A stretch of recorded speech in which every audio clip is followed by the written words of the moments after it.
बिस्मिल्लाहिर्रहमानिर्रहीम। Dear students, welcome to excellence online education. Physics की class में खुशामदीद। लास्ट क्लास से हमने फ़िज़िक्स में जो चैप्टर नंबर 9 था, नेचर ऑफ लाइट, इस चैप्टर के हमने न्यूमेरिकल्स को स्टार्ट किया था। सबसे पहले हमने इस चैप्टर से हासिल होने वाले फार्मूलों की बात की थी।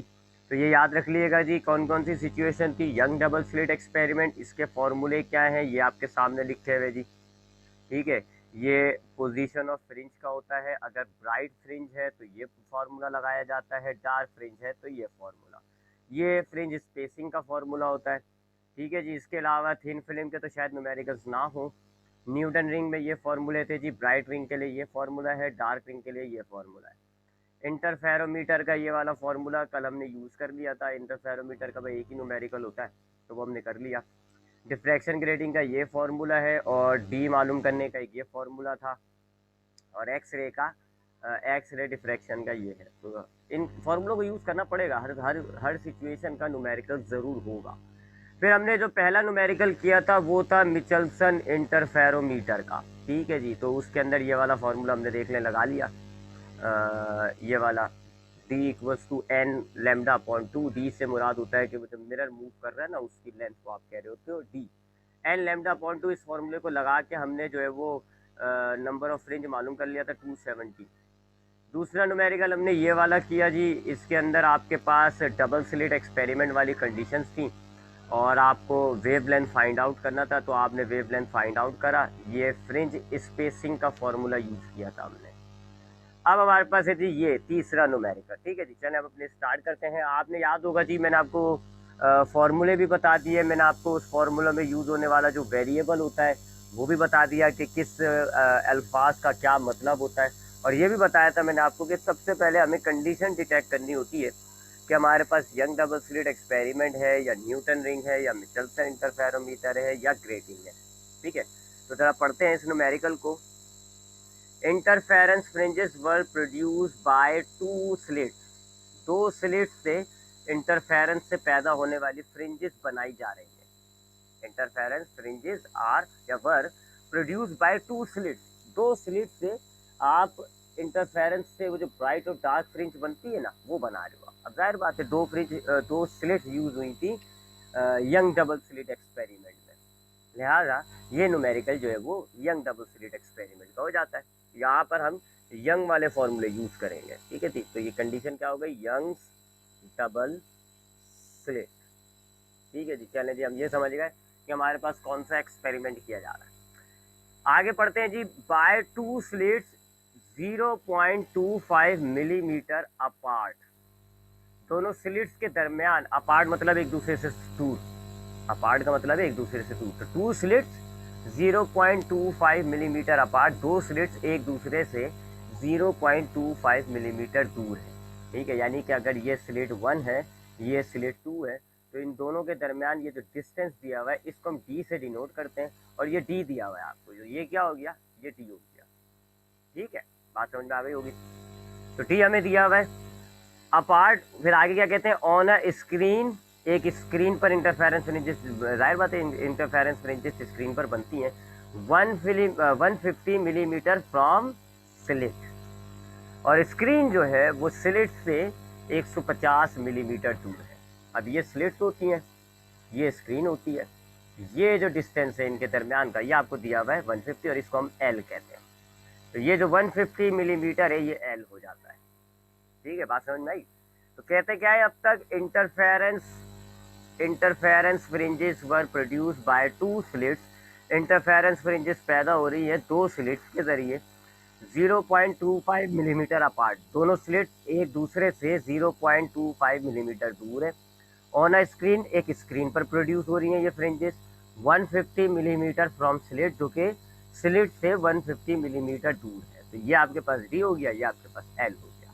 इफ 8 फ्रिंजेस ऑक्यूपाई, अगर 8 फ्रिंजेस आपकी जगह घेरती हैं 2.62 मिलीमीटर, यानी आपकी स्क्रीन पर, ये स्क्रीन है, 8 फ्रिंजेस बन गई है, 1 2 3 4 5 6 7 8, ऐसे ये 8 फ्रिंजेस आपकी बन रही हैं।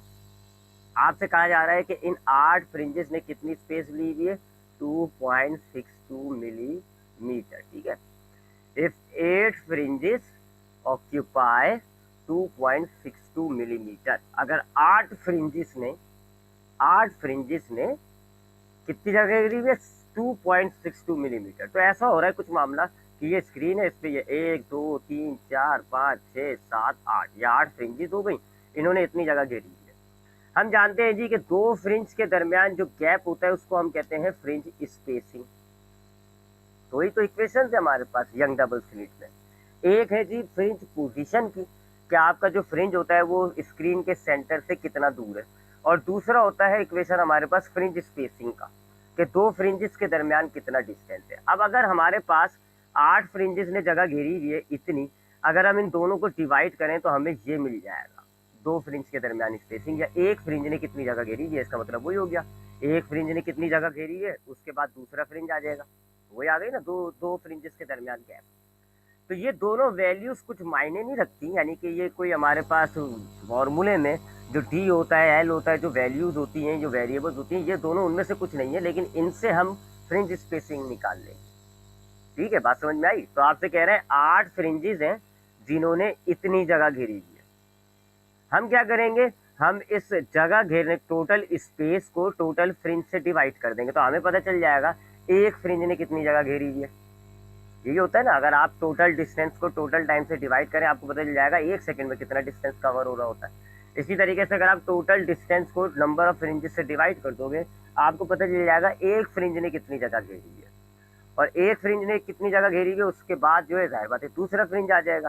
तो जितनी जगह एक फ्रिंज ने घेरी हुई है it is actually fringe spacing delta y. तो हम इससे डेल्टा वाई निकालेंगे। What is the wavelength of the light? Light का वेवलेंथ हमें मालूम करना है। तो ये हमने न्यूमेरिकल को देख लिया जी पूरा अच्छे तरीके से। हमारे पास स्क्रीन पर इंटरफेरेंस फ्रिंजेस पैदा हुई है, कितनी? 8। उन 8 फ्रिंजेस ने 2.62 मिलीमीटर की जगह घेरी है स्क्रीन पर। दोनों स्लिट्स के दरमियान जो डिस्टेंस है वो है 0.25 मिलीमीटर। स्लिट और स्क्रीन के दरमियान डिस्टेंस है 150 मिलीमीटर। हमें लाइट का वेवलेंथ बताना है। चले जब हम सॉल्व करने की तरफ जाते हैं, दोनों स्लिट्स के दरमियान जो डिस्टेंस होता है उसको हम d से डिनोट करते हैं, वो है 0.25 मिलीमीटर, ये लिखा हुआ। स्लिट और स्क्रीन के दरमियान जो डिस्टेंस है उसे हम l से डिनोट करते हैं, वो है 150 मिलीमीटर, ये लिखा हुआ। नंबर ऑफ फ्रिंजेस हमारे पास है, कितने फ्रिंजेस पैदा हुई है इस न्यूमेरिकल के अंदर जी? 8, ये लिखा हुआ। टोटल डिस्टेंस कितना स्पेस इन्होंने ऑक्यूपाई की है, इसको हम लिखेंगे स्पेस ऑक्यूपाई, यानी इन 8 फ्रिंजेस ने कितनी स्पेस ऑक्यूपाई की हुई है, वो है 2.62 मिलीमीटर, ये लिखा हुआ। ठीक है, हमें मालूम क्या करना है? वेवलेंथ हमें मालूम करना है, ये लिखा हुआ। ये न्यूमेरिकल का डेटा हो गया। यहाँ तक कोई सवाल है तो माइक आपके खुले में पूछ सकते हैं आप। तो ये हो गया जी दोनों स्लिट्स के दरमियान डिस्टेंस, ये हो गया स्लिट और स्क्रीन के दरमियान डिस्टेंस। ये हमारे पास है जी फ्रिंजेस की तादाद, ये हमारे पास है जी इन 8 फ्रिंजेस ने कितनी जगह घेरी है, वेवलेंथ हमें मालूम करनी है। चलिए जब हम सॉल्व करने की तरफ आते हैं जी इस न्यूमेरिकल को, सबसे पहले हमने यूनिट्स को सही करना है। मिलीमीटर है जी, ये दोनों वैल्यूज मिलीमीटर में दी है, इनको मीटर में लाने के लिए हम इनको 10 की पावर -3 से मल्टीप्लाई कर देंगे। याद रखिएगा यहाँ पर ये चूंकि लाइट के मामला हमने देखा था ना, इंटरफेरेंस कब होता है? जब आपकी एक कंडीशन सेटिस्फाई हो कि जो स्लिट्स की डायमीटर होता है वो वेवलेंथ ऑफ द लाइट के बराबर या उससे कम हो। तो यहाँ पे लाइट ये डिस्टेंस जो है ना वो आपको मिलीमीटर वगैरह में दिए होंगे, ठीक है, बहुत कम यूनिट में। इसी तरह ये जो ये एल है इसको भी सही करते हैं जी, 150 मल्टीप्लाई बाय 10 की पावर -3 मीटर। ठीक है जी, दोनों को हमने 10 की पावर -3 से मल्टीप्लाई करके मिलीमीटर से मीटर में ले आए। ये तो हमने कन्वर्जन कर ली। अब सबसे पहले हम डेल्टा वाई निकालते हैं। डेल्टा वाई का फॉर्मूला तो हमें पता है, वो जो हमने ड्राइव किया था लैम्डा एल अपॉन डी। लेकिन यहाँ मैंने आपको बताया है कि हम फ्रिंज स्पेसिंग कैसे निकालेंगे। हमारे पास जो टोटल फ्रिंज ने जगह घेरी हुई है उसको डिवाइड कर देंगे जितने फ्रिंजेस हैं। ठीक है, डिस्टेंस और टाइम की मैंने आपको एग्जाम्पल दी, तो ऐसे निकालेंगे। अब इसके लिए हम ये यहाँ पे एक स्पेशली फार्मूला बना रहे हैं कि हमारे पास जितनी स्पेस ऑक्यूपाई हुई हुई है फ्रिंजेस ने, जितनी स्पेस घेरी हुई है टोटल स्पेस, हम उसको डिवाइड कर देंगे नंबर ऑफ फ्रिंजेस से। तो हमें क्या पता चलेगा, हमें पता चलेगा एक फ्रिंज ने कितनी जगह घेरी है। जैसे टोटल डिस्टेंस को अगर आप टोटल टाइम से डिवाइड करो तो आपको पता चल जाता है कि एक सेकंड में कितना डिस्टेंस कवर हुआ है।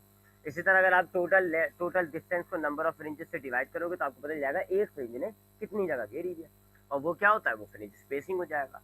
ठीक है, तो चले अब हम वैल्यूज डालते हैं जी। स्पेस ऑक्यूपाई हमारे पास, अच्छा इसको भी कन्वर्ट करना पड़ेगा जी। ठीक है, ये भी 2.62 मिलीमीटर है, तो ये हो जाएगा 2.62 मल्टीप्लाई बाय 10 की पावर -3 मीटर। ठीक है जी, ये भी हमने कन्वर्ट कर दिया। चले जब हम वैल्यूज डालते हैं और फ्रिंज स्पेसिंग निकाल लेते हैं। सबसे पहले स्पेस ऑक्यूपाई कितनी है जी हमारे पास, 2.62 मल्टीप्लाई बाय 10 की power -3 divided by number of fringes हमारे पास है 8। अब हम ये 2.62 को डिवाइड कर देते हैं 8 से, हमारे पास आएगा 0.3275 0.3275 और ये 10 की पावर -3 एज इट इज। ये हमारे पास आ गया जी फ्रिंज स्पेसिंग, मीटर में होती है। ठीक है, ये दोनों वैल्यूज को हमने डिवाइड किया, ये आंसर आ गया 10 की पावर -3 एज इट इज। ये फ्रिंज स्पेसिंग आ गई। अब हम आते हैं जी असल मुद्दे की तरफ। असल मुद्दा है जी हमें वेवलेंथ मालूम करनी है। वेवलेंथ मालूम करनी है। डी हमारे पास मौजूद है, एल हमारे पास मौजूद है, और अब हमारे पास फ्रिंज स्पेसिंग भी आ गई। तो अब जाहिर बात है आपको आइडिया हो गया होगा। अब हमें यहाँ पर फ्रिंज स्पेसिंग का फॉर्मूला यूज करना पड़ेगा। Delta y is equal to lambda l upon d. ठीक है, इस फॉर्मूले को हम यूज कर लेते हैं। ये फ्रिंज स्पेसिंग का फॉर्मूला है। इसमें से हमें वेवलेंथ बनानी है, वेवलेंथ मालूम करनी है ना, लिहाजा इस फॉर्मूले को वेवलेंथ का बना लेते हैं जी। डेल्टा वाई, ये डी, ये एल जो है देखिए मल्टीप्लाई हो रहा है, पॉइंटर कहाँ चला जाता है मेरा, हाँ ये एल मल्टीप्लाई हो रहा है, डेल्टा वाई के पास जाएगा डिवाइड हो जाएगा, और ये डी डिवाइड हो रहा है इधर आएगा मल्टीप्लाई हो जाएगा। ये वेवलेंथ का फॉर्मूला हमने बना लिया। ठीक है, फ्रिंज स्पेसिंग का फॉर्मूला यूज करा, वेवलेंथ का बना लिया।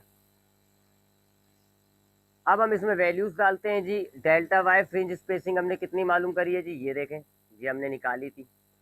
लिख देते हैं 0.3275 मल्टीप्लाई बाय 10 की पावर -3।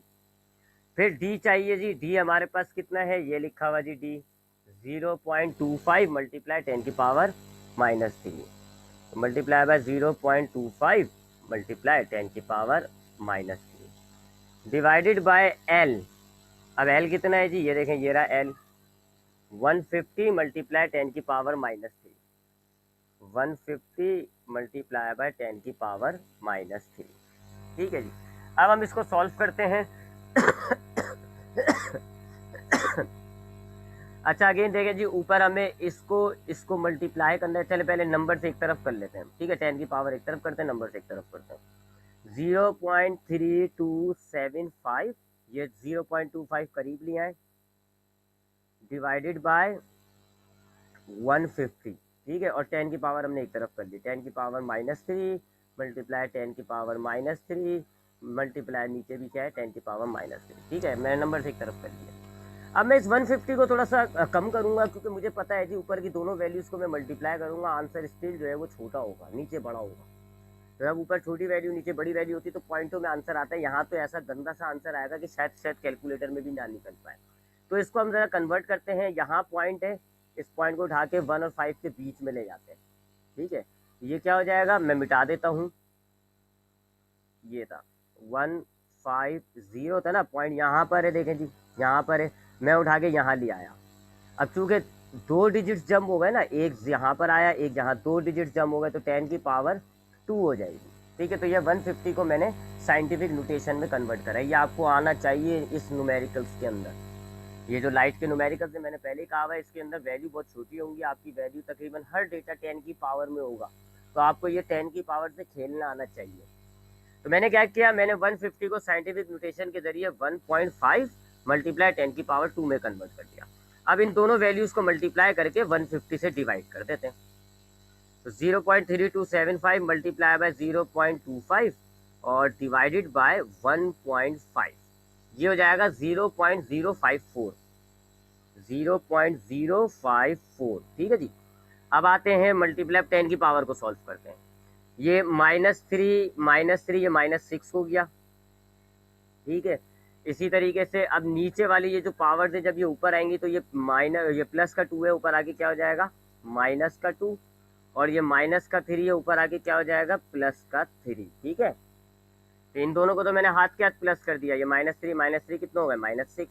ये वाला प्लस का 2 जब मैं ऊपर लेकर आया हूँ माइनस का 2 हो गया, प्लस का 3 और माइनस का 3 ऊपर आया तो प्लस का 3 हो गया।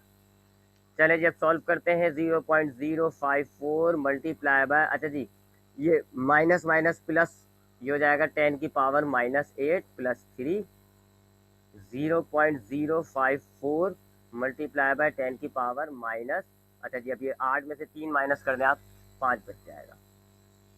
ठीक है जी, ये आपका क्या आ गया, ये आपका क्या आ रहा था वेवलेंथ, ये आपकी वेवलेंथ आ गई मीटर में, and that is your answer. ये आपका क्या हो गया आंसर हो गया। तो इस न्यूमेरिकल में याद रखिएगा, न्यूमेरिकल्स के अंदर फॉर्मूला पकड़ना, फॉर्मूला ये तो मुश्किल नहीं होती, मुश्किल तो क्या पड़ती है ना ये कैलकुलेशन, और कैलकुलेशन को आसान करने के लिए आपको साइंटिफिक न्यूटेशन से खेलना आना चाहिए। इसलिए साइंटिफिक न्यूटेशन के हवाले से कोई भी सवाल हो मुझे पूछ लेना अभी आप क्या, ठीक है पूछ लिएगा, तो ये नहीं करिएगा कि हम अपने तौर पे समझ लेंगे, मुझसे पूछ लिएगा। ये हो गया जी हमारा सवाल, क्वेश्चन नंबर 3 था। आगे बढ़ते हैं, मूविंग ऑन, आगे बढ़ते हैं क्वेश्चन नंबर 4 की तरफ आते हैं। आसान सवाल था। आमना रिजवान, हाँ पूछे, माइक खुला हुआ है, बोले। सर हमें कैसे पता चलेगा कि किसका कौन सा फॉर्मूला लगेगा? ये आपने कल फॉर्मूला करवाए थे, उसमें आपने करवाए थे दूसरा फॉर्मूला लगवाया था, किसी और का फॉर्मूला लगवाया था। आज आपने यंग डबल स्लिट का फॉर्मूला लगवाया है। मैंने आपको सबसे पहले क्या बताया था, मैंने आपसे कहा है सबसे पहले हमें ये चीज डिटेक्ट करनी होती है कि हमारा न्यूमेरिकल है किस चीज का। ठीक है, ये जो होता है ना यंग कैसे डबल, पता चलेगा? ये अब देखो सीधी सी बात है, आप इस पे आ जाओ, यहाँ पर आओ, यहाँ पे ये यंग डबल स्लिट एक्सपेरिमेंट है। इस एक्सपेरिमेंट को अगर हमने तो पढ़ा है, इसमें क्या होता है मामला कि 2 स्लिट यूज होती है, 2 स्लिट यूज होती है, सामने स्क्रीन होती है और इंटरफेरेंस होता है। अगर हमारे पास न्यूमेरिकल में इसी तरह की वर्डिंग होगी जी 2 स्लिट यूज हो रही है, सामने स्क्रीन है, छट देने से दिमाग में आ जाएगा कि ये यंग डबल स्लिट है। इसी तरीके से अगर न्यूमेरिकल्स के अंदर वर्डिंग आती है जी थिन फिल्म की, कि एक एयर की थिन फिल्म है, उस पर लाइट आई है जी और डिफ्रैक्ट हो गई, मुड़ गई और इंटरफेरेंस हो रहा है, हम समझ जाएंगे थिन फिल्म का है। इसी तरह लेंस और मीटर, इसकी वैल्यू देंगे, ये तो आइडिया हो जाएगा खुद। अब ये देखो ना, एक बात बताओ, इस न्यूमेरिकल को पढ़ो जरा, इफ अ डिफ्रैक्शन ग्रेटिंग, खुद ही आइडिया हो जाएगा किस चीज का है ये डिफ्रैक्शन ग्रेटिंग, ये वही डिफ्रैक्शन ग्रेटिंग का हो गया। इसको देखो आप, न्यूटन रिंग्स आर फॉर्म्ड, खुद ही आइडिया हो जाएगा न्यूटन रिंग का है। इसमें देखो आप, जो अभी आज हमने किए, तो हमने कल किया था, इन अ डबल स्लिट एक्सपेरिमेंट, नाम से आ गया डबल स्लिट एक्सपेरिमेंट यूज हो रहा है, ये हमने अभी किया है। Interference were produce by 2 slits, इसको हाईलाइट किया था ना मैंने, 2 स्लिट्स। 2 स्लिट्स का मतलब क्या है, 2 स्लिट्स यूज हो रही हैं, और कौन से वाहिद एक एक्सपेरिमेंट था यंग डबल स्लिट का जिसमें हमने 2 स्लिट्स यूज किए। तो यही सबसे अहम चीज है। मैंने आपको क्या कहा था सबसे पहले, कि सबसे पहली चीज आपकी स्लाइड वाले न्यूमेरिकल में ये है कि आपने सिचुएशन डिसाइड करनी है कि ये कौन सा न्यूमेरिकल है, यानी किस एक्सपेरिमेंट का है। सिचुएशन डिसाइड कर लोगे, खुद पता चल जाएगा फॉर्मूले कौन से लगते हैं। अगर आपने देखा जी कि यंग डबल स्लिट का है, तो आप समझ गए भाई कि सिर्फ जो है इन 3 फॉर्मूलों में से 1, 2 और 3 में से कोई एक लगेगा। अगर आपने देखा जी न्यूटन रिंग, अभी जैसे एक एक्सपेरिमेंट में आया था ना, न्यूटन रिंग बन रही है, अभी एक न्यूमेरिकल हम करेंगे, तो हम देखना सिर्फ या तो ये यूज करेंगे या ये यूज करेंगे। सिचुएशन पकड़ ली तो हमारे पास इतने सारे फॉर्मूलों में से हमें ये पता चल जाएगा कौन सा फॉर्मूला लगेगा। ठीक है, बात समझ में आ गई। तो ये पूरा एक्सपेरिमेंट तर्जुमा करके इसलिए बताया जा रहा है पूरा, यानी कि न्यूमेरिकल को, ताकि हमें समझ में आ जाए कि कंडीशन कौन सी है। चले आप ही गैस करिएगा। हाँ अब आते हैं इस पर, अब ये आप ही गैस करना, आप गैस करके बताना मुझे कि ये, मैं पहले इंग्लिश में पढ़ रहा हूँ, मैं कोई तर्जुमा नहीं करूंगा, आप मुझे गैस करके बताइएगा ये यंग डबल स्लिट है, न्यूटन रिंग का सिचुएशन है, या डिफ्रैक्शन ग्रेटिंग का है, या मिचेल्सन इंटरफेरो। 4 का ही होते हैं भाई, या तो यंग डबल स्लिट होता है, या डिफ्रैक्शन ग्रेटिंग होता है, या न्यूटन रिंग होता है, या फिर मिचेल्सन इंटरफेरोमीटर। देखो न्यूमेरिकल लिखा हुआ है, दोनों रिप्लाई कर दो मुझे चैट पे, मैं पढ़ रहा हूँ जरा। Green light of wavelength 5400 degree angstrom is diffracted by grating having 2000 lines per centimetre. हाँ जी बताइए किस चीज का है ये न्यूमेरिकल। हाँ सही है, दोनों ने सही बताया, डिफ्रैक्शन ग्रेटिंग, आइडिया हो जाता है खुद ही। ठीक है जी। तो ये हमने देख लिया जी, हमारे पास यहाँ पर चूंकि डिफ्रैक्शन बाय ग्रेटिंग हो रहा है, ग्रेटिंग के जरिए डिफ्रैक्शन हो रहा है, तो मैं समझ जाता हूँ कि ये वाला न्यूमेरिकल हमारा है डिफ्रैक्शन ग्रेटिंग का। इसको हम शॉर्ट फॉर्म में ग्रेटिंग कहते हैं अक्सर, ठीक है। तो इसलिए मैं लिखता भी हूँ यहाँ पे, हाँ ग्रेटिंग, ग्रेटिंग, ग्रेटिंग, ठीक है। तो हमने देखा जी कि हमारे पास इस न्यूमेरिकल में जो भी बात हो रही है, लेकिन इन्होंने कहा हुआ है डिफ्रैक्शन बाय ग्रेटिंग। वही जो ग्रेटिंग याद है ना आपको, एक पीस होता है जिसमें बहुत सारी स्लिट्स बनी हुई होती हैं, उसको हम ग्रेटिंग कह रहे होते हैं। तो उस ग्रेटिंग के जरिए डिफ्रैक्शन हो रही है, हमने पढ़ा है ये डिफ्रैक्शन ग्रेटिंग के टॉपिक में। तो डिफ्रैक्शन ग्रेटिंग वाला फॉर्मूले लगेंगे जी, दो फॉर्मूले होते हैं, ये रहे। एक तो यही वाला होता है n lambda equals to d sine theta, एक तो ये फॉर्मूला होता है n lambda d sine theta, ये तो हमने बनाया हुआ है। और एक ये फॉर्मूला होता है ये जो आपकी ग्रेटिंग एलिमेंट होता है, इसको मालूम करने का एक फॉर्मूला मैंने आपको ये भी बताया था, length of grating divided by number of line. यानी आपका ये जो ग्रेटिंग है ये कितना बड़ा है, इस वैल्यू को डिवाइड कर दो, आपके पास इसमें कितनी स्लिट्स या कितनी लाइन्स डली हुई है। यहाँ स्लिट्स कहते हैं, वैसे वो लाइन्स कह रहे होते हैं, मतलब वही होता है स्लिट्स का, ठीक है। तो इन दोनों को वैल्यूज को डिवाइड करते हो तो आपको ग्रेटिंग एलिमेंट भी पता चल जाता है। दो फॉर्मूले होते हैं इसमें। चले जी आगे बढ़ते हैं। अब न्यूमेरिकल पढ़ता हूँ। Green light of wavelength 5400 degree angstrom. एक हरे कलर की लाइट है जिसका वेव लेंथ हमको दिया हुआ है 5400 डिग्री अंगस्टन, ये वेव लेंथ हो गया। Is diffracted by grating, grating के जरिए डिफ्रैक्ट हो रहा है। यानी वही जी, आपके पास एक ऐसी लोहे की कह देता हूँ हमेशा मैं, एक नॉन ट्रांसपेरेंट लाइट है, सॉरी एक ग्रेटिंग है, इसमें ऐसी लाइंस डली हुई होगी, ये एक स्लिट होगी, ये एक स्लिट होगी, ये एक स्लिट होगी, ये एक स्लिट होगी, ये एक स्लिट होगी।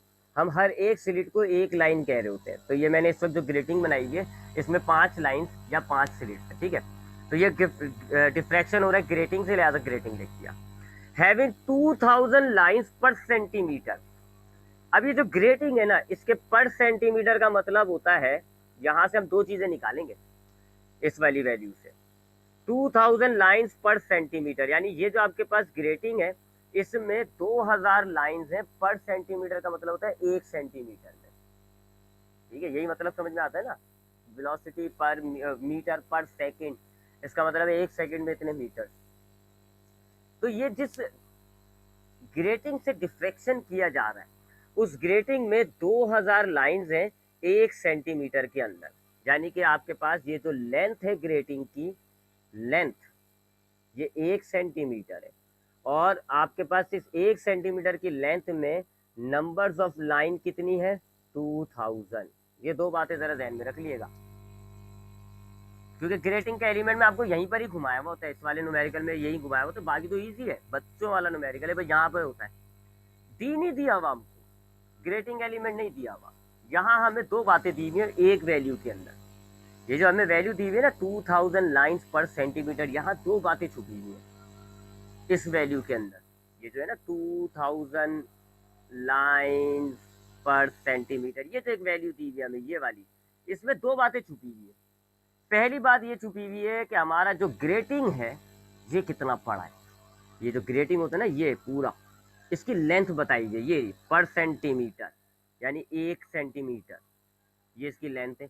और दूसरी, इस 1 सेंटीमीटर में कितनी लाइंस डली हुई है, यानी नंबर ऑफ लाइंस, एन से हम उसको डिनोट करते हैं, वो कितनी है 2000, ठीक है। तो यहाँ पे क्या कह रहे हैं जी कि आप जिस ग्रेटिंग से डिफ्रैक्शन कर रहे हो उसके अंदर हैविंग, उसके अंदर 2000 लाइंस पर सेंटीमीटर है, यानी उस ग्रेटिंग के 1 सेंटीमीटर में 2000 लाइंस हैं। तो यहाँ से आप ये दो बातें निकाल लोगे कि ग्रेटिंग की लेंथ जो है वो 1 सेंटीमीटर है और ग्रेटिंग के अंदर जो नंबर ऑफ लाइंस हैं वो 2000 है। यहाँ तक बात क्लियर है तो बता दिएगा मुझे, माइक खुले में बोल दिएगा, नहीं तो हम आगे बढ़ते हैं इसमें। तो हमें अब तक क्या दिया हुआ है जी, एक तो हमें दिया हुआ है ग्रीन लाइट की वेव लेंथ 5400 डिग्री अंगस्टन।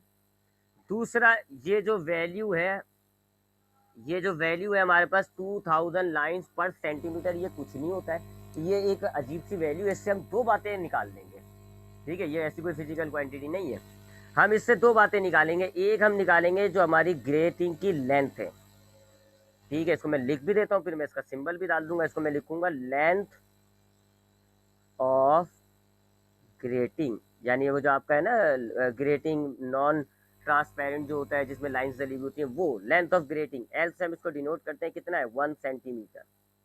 पर सेंटीमीटर का मतलब हो गया 1 सेंटीमीटर। और दूसरी बात हमें दी हुई है जी नंबर ऑफ लाइंस, यानी ग्रेटिंग में कितने स्लिट्स डले में, इसको हम कैपिटल एन से डिनोट करते हैं और वो कितनी बताई जा रही है आपको 2000। ठीक है जी, तो हमने दो में से तीन चीजें निकाली। आगे बढ़ते हैं। Calculate angular deviation of third order image. अब ये थर्ड ऑर्डर का मतलब है वो जो आपके होते हैं n lambda is equal to b sine theta. तो ये एन क्या होता है, number of fringes, number of rings. तो यहाँ पे आपको नंबर ऑफ रिंग क्या दी हुई है, नंबर ऑफ फ्रिंजेस, सॉरी यहाँ तो फ्रिंज बनते हैं ना थर्ड, तो ये एन है। आपको याद है ना ये फॉर्मूलों में ये जो एन होता है ये क्या होता है कि आपके पास फ्रिंज जो है वो कौन सी बन रही है, फर्स्ट ऑर्डर मतलब पहली, सेकंड ऑर्डर मतलब दूसरी, थर्ड ऑर्डर मतलब तीसरी। यहाँ आपको थर्ड ऑर्डर की फ्रिंज बता रहे हैं। इसका मतलब है कि आपके पास ये जो स्मॉल एन है ये हो गया 3, ठीक है, ये एन हो जाता है। और एंगुलर डेविएशन का मतलब है ये थीटा। आपके ये जो स्लिट्स होती हैं जब इसमें से लाइट निकलती है तो ऐसे बैंड करती है। डेविएशन का मतलब होता है मुड़ जाना, रास्ते से हट जाना, बैंड करती है, और ये एंगल होता है। तो ये एंगुलर डेविएशन का मतलब हो गया आपको थीटा कैलकुलेट करना है। Theta is equal to question mark. तो ये है जी आपके पास इस न्यूमेरिकल की सिचुएशन। आपको एक ग्रेटिंग है आपके पास जिसमें 1 सेंटीमीटर के अंदर 2000 लाइन्स हैं। आप उसको ग्रीन लाइट से जिसकी वेवलेंथ आपको दी हुई है आपने इल्यूमिनेट किया, थर्ड ऑर्डर का जो आपका इमेज बनता है वो बना आपका, और उसका आपको एंगुलर डेविएशन कैलकुलेट करना है। चले जी अब इस न्यूमेरिकल को सॉल्व करने पर आते हैं। सबसे पहले तो हमने यूनिट को सुधारना है। ये अंगस्टन है, कल आपको बताया था कि जी 5400, अगर अंगस्टन होता है उसको मीटर में लाने के लिए हम 10 की पावर -10 से मल्टीप्लाई कर देते हैं, ये हो जाएगा मीटर के अंदर। ठीक है जी, इसको फर्दर जो है हम इसको मजीद, इसकी ये वैल्यू बहुत बड़ी है ना, हमें पता है डिवीजन में ये परेशानी देगा। तो अब इस पॉइंट को यहाँ से यहाँ लाओ, ठीक है, 5-4 के बीच में, तो ये हो जाएगा 5.4 मल्टीप्लाई बाय, अच्छा ठीक है 3 डिजिट जंप हुए तो 10 की पावर क्या हो जाएगी 3। ठीक है, यहीं से मैं करेक्ट कर रहा हूँ उसको। 5400 डिग्री अंगस्टन था, मीटर में लाने के लिए मैंने 10 की पावर -10 से मल्टीप्लाई कर दिया। अब पॉइंट है जी यहाँ पर, पॉइंट है यहाँ पर, मैंने इसको उठा के 5 और 4 के बीच में लाया तो ये वैल्यू हो गई 5.4। डिजिट्स कितने जंप हुए 3, लिहाजा 10 की पावर 3 मल्टीप्लाई 10 की पावर -10, और इन दोनों को आप सॉल्व करोगे तो 10 की पावर -7 हो जाएगा। तो मैं डायरेक्ट लिख देता हूँ जी 10 की पावर -7।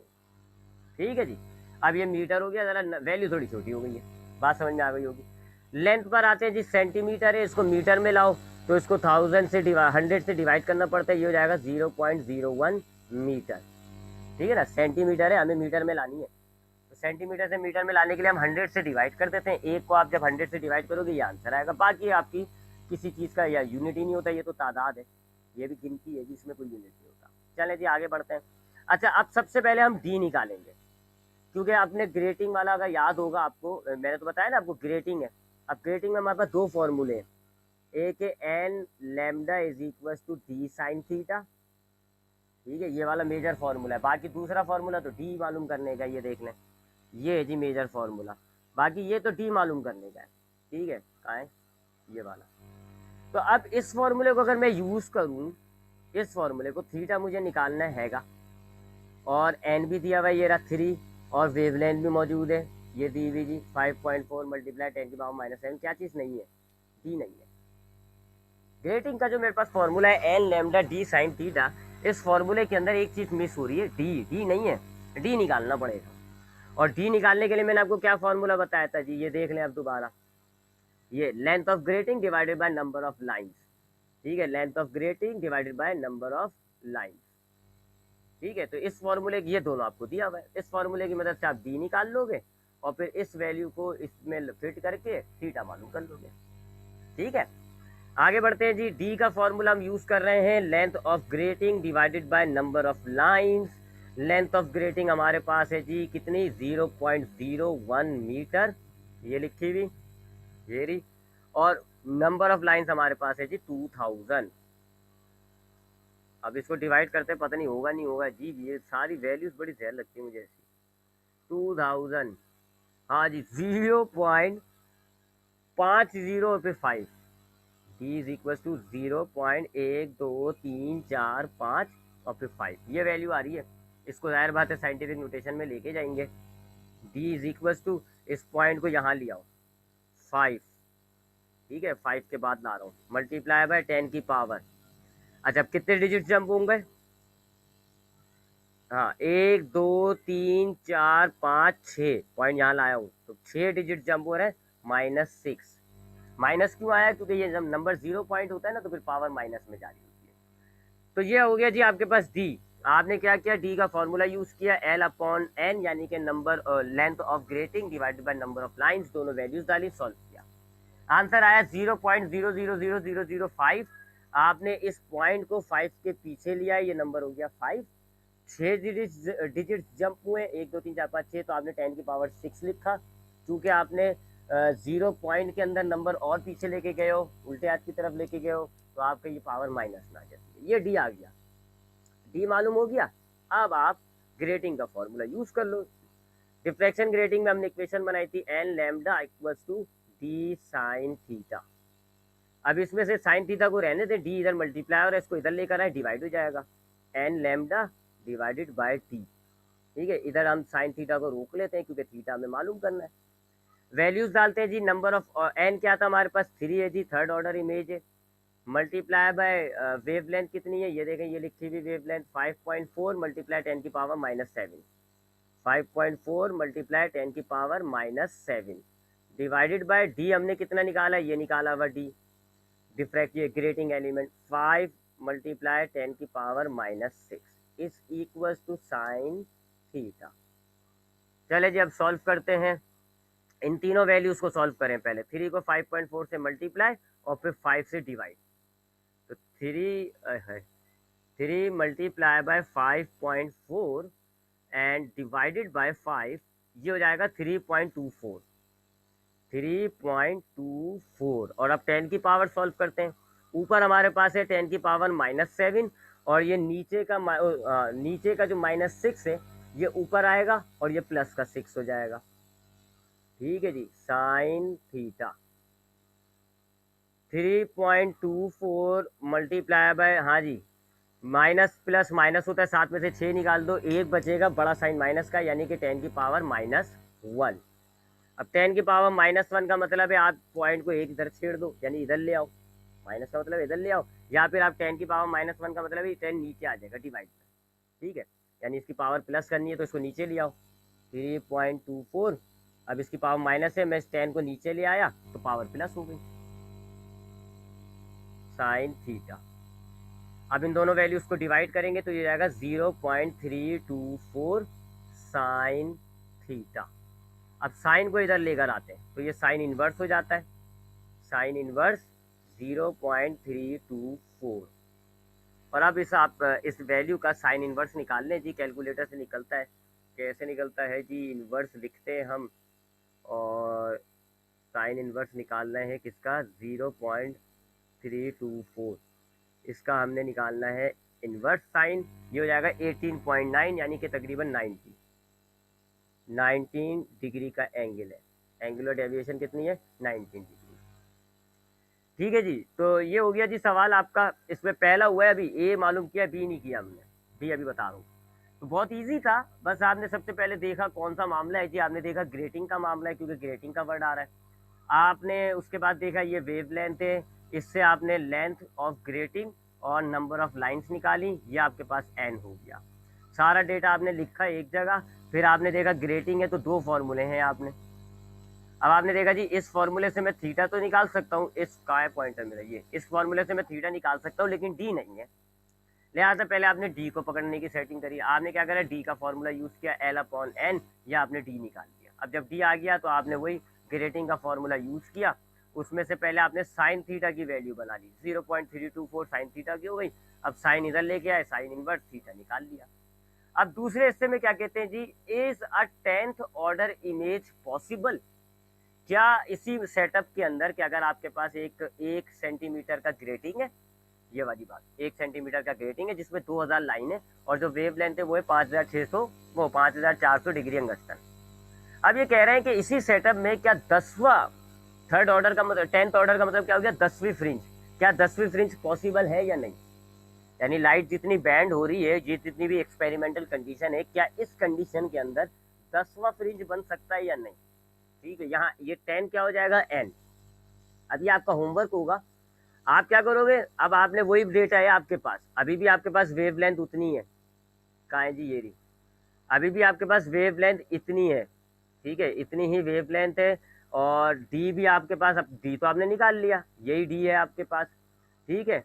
और बस चेंज क्या हो रहा है इस फॉर्मूले में, फॉर्मूला क्या था, n lambda is equal to d sine theta, ठीक है। तो आपके पास वेवलेंथ वही है जी, वही 5400 डिग्री अंगस्टन, ठीक है। इसको क्या कन्वर्ट किया देख लीजिएगा, मेरे ध्यान से निकल गया। और डी आपने जो निकाला है वही यूज होगा, यही वाला 5 × 10⁻⁶, ठीक है। डी कितना होगा 5 × 10⁻⁻⁶, और लैम्डा कितना होगा चेक कर लेता हूँ, चलें 5.4 10⁻⁷, 5.4 × 10⁻⁻⁷, ठीक है जी।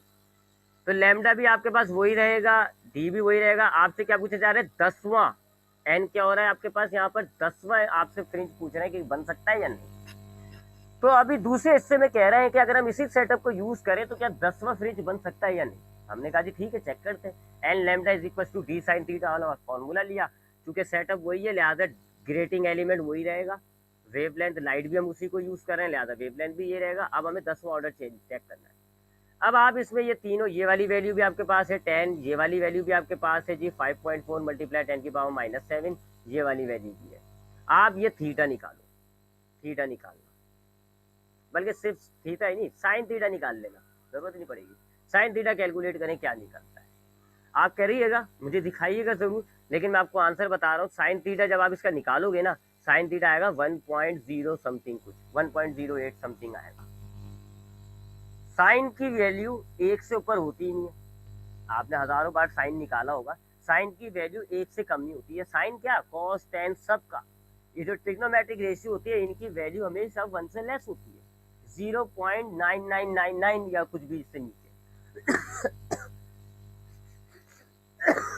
साइन की वैल्यू मैक्सिमम 1 होती है, पर साइन की वैल्यू, साइन थीटा कब, साइन 0 इज इक्वल टू 1, है ना। तो ये याद रखिएगा कि साइन की या कॉस की या टेन की वैल्यू 1 से ज़्यादा नहीं हो सकती। जब आप इसी सिचुएशन के अंदर जब 10वां ऑर्डर रखते हो, 10वां फ्रिंज रखते हो, तो आप